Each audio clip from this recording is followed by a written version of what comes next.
kasus Dr. Mark terus dia meninggal. Oh ya, itu memang lagi rame sekarang, tapi sebenarnya kita nggak bisa ngejudge sebuah kejadian yang tidak menyenangkan dari sebuah operasi gitu langsung sebagai malpraktik. Jadi kan sekarang udah ada timnya yang dibentuk untuk menyelidiki lebih lanjut. Jadi kita tunggu aja. Saya rasa lebih bijaksana untuk menunggu daripada manas-manasin, ya. Karena katakanlah hasil yang tidak menyenangkan bahkan sampai ke kematian pun dari sebuah prosedur itu adalah harus dicari tahu apakah benar malpraktik atau sebenarnya itu adalah resiko medik atau komplikasi misalnya gitu. Jadi ya kita tunggu aja. Nanti kan dari hasil otopsi, dari hasil pemeriksaan, wawancara, penelaahan lebih dalam dari case itu akan ketahuan. Tapi bahwasanya misalnya liposuction bisa menyebabkan kematian, sebenarnya sama seperti prosedur yang lain. Semua prosedur bisa menyebabkan kematian, semua prosedur. Ya, bahkan minum obat batuk pun bisa meninggal. Ya, kalau ada alergi, shock anafilaktik bisa meninggal kita, nggak bisa napas tiba-tiba. Gitu. Jadi harus dicari tahu penyebabnya apa. Ya Anda nyebrang jalan juga resikonya bisa meninggal kan, tapi nyebrang nggak? Ya tetap nyebrang karena memang kita butuh nyebrang gitu. Jadi ya selama prosedur itu dikerjakan sesuai dengan indikasi yang tepat, prosedur yang tepat. Nah kadang-kadang ada satu kejadian walaupun jarang ya, tapi resiko itu pasti ada gitu. Nah makanya tinggal dicari tahu apakah semua prosedur yang dikerjakan sudah sesuai dengan SOP-nya, sudah sesuai dengan step-step yang sebaiknya menjadi guidance gitu. So saya rasa nggak perlu, mudah-mudahan hal ini tidak membuat masyarakat takut gitu ya.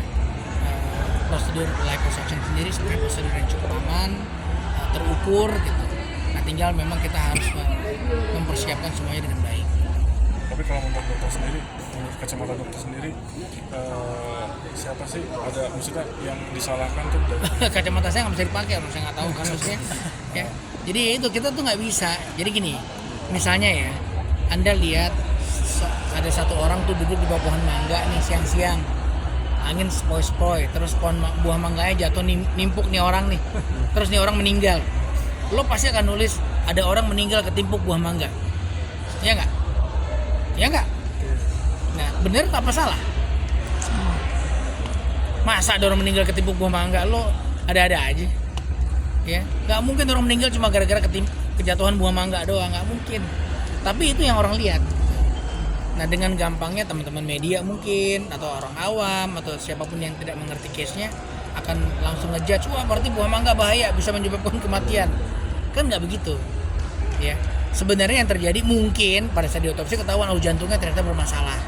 Pada saat buah mangganya jatuh pas dia serangan jantung. Nah jadi ada kejadian lain yang nggak tampak pada yang tidak kasat mata. Nah ini yang harus dicari tahu. Ya jadi harus dicari tahu itu penyebabnya apa gitu. Jadi karena kalau liposuction sendiri ya prosedurnya relatif sangat aman sebenarnya ya. Makanya kita kan nggak tahu. Saya sendiri nggak tahu case-nya seperti apa. Detail case-nya seperti apa, jadi tidak layak berkomentar, tidak layak memberikan pandangan atau ngejudge ini siapa yang salah gitu.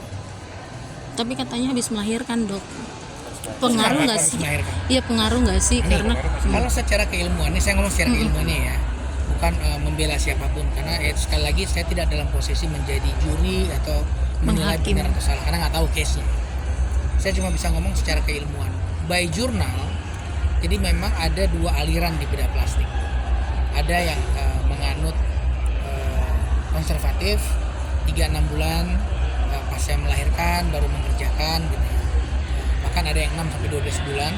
Namun ada juga jurnal medis yang menyebutkan 6 minggu pasca lahiran itu sudah bisa dikerjakan prosedur body contouring, dalam hal seperti liposuction. Jadi ya kita semua bergerak based on evidence base.